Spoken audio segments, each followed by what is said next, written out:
Termasuk tanda kebesaran Allah yang paling agung diantaranya adalah mukjizat yang Allah berikan kepada para nabi.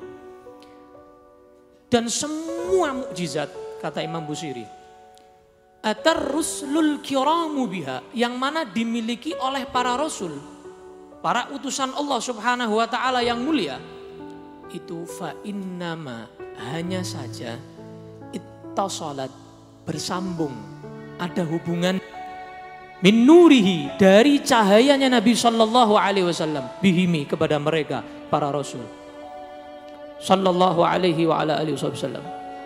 Jadi mukjizat seluruh para nabi dan para rasul itu ada sambungannya sama mukjizatnya Nabi. Diibaratkan oleh beliau, fa innahu, maka Nabi Muhammad ini syamsu fadlin, ibarat matahari anugerah Allah. Jadi kalau mau tahu anugerah Allah yang wujudnya paling agung siapa? Nabi Muhammad sallallahu alaihi wasallam. Maka dalam Al-Qur'an Allah perintahkan kita bergembira dengan kelahiran Nabi. Qul bi fadlillah wa bi rahmatihi fabidzalika yafrahu wa khairum mimma yajma'un, kata Allah.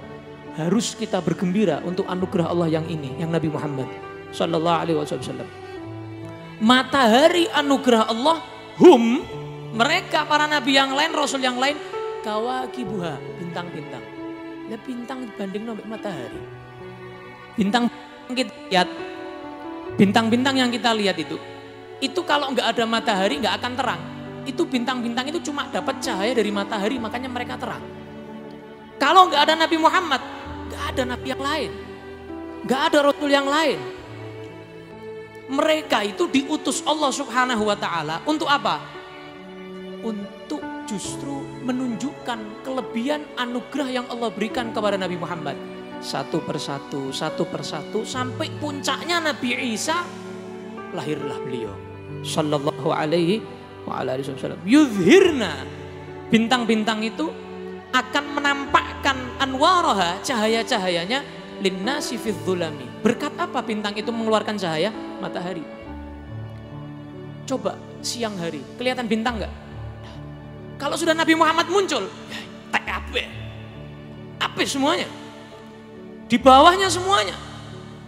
Makanya Nabi mengatakan, aku, seluruh para nabi, seluruh para rasul dan seluruh makhluk nanti di hari kiamat, tahta liwa'i yaumal qiyamah, di bawah benderaku. Gak ada yang di atasnya Nabi, gak ada yang bandingin Nabi, semua di bawahku, kata Nabi sallallahu alaihi wa ala alihi wasallam. Langit diciptakan untuk Nabi, bumi diciptakan untuk Nabi.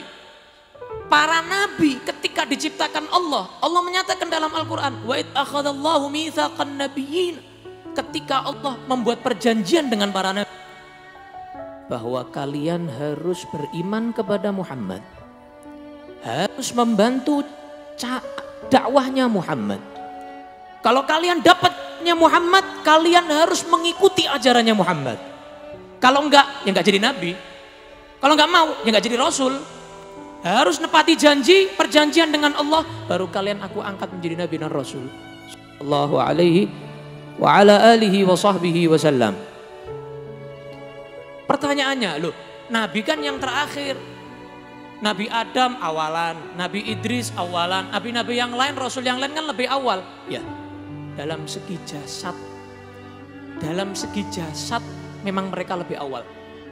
Dalam segi Allah mengutus risalah, memang mereka yang awal. Tapi dalam segi nur Muhammad, cahaya yang diambil, cahaya Allah untuk menciptakan Nabi Muhammad, beliau adalah yang paling pertama. Maka Nabi menyatakan, aku dijadikan Allah jadi Nabi. Nabi Adam masih bentuknya tanah liat. Nabi Adam belum diciptakan Allah. Itu Nabi Muhammad sudah Nabi. Bayangkan. Rasulnya kapan? Saat beliau umur 40 tahun baru diangkat jadi Rasul. Tapi Nabinya sebelah biar.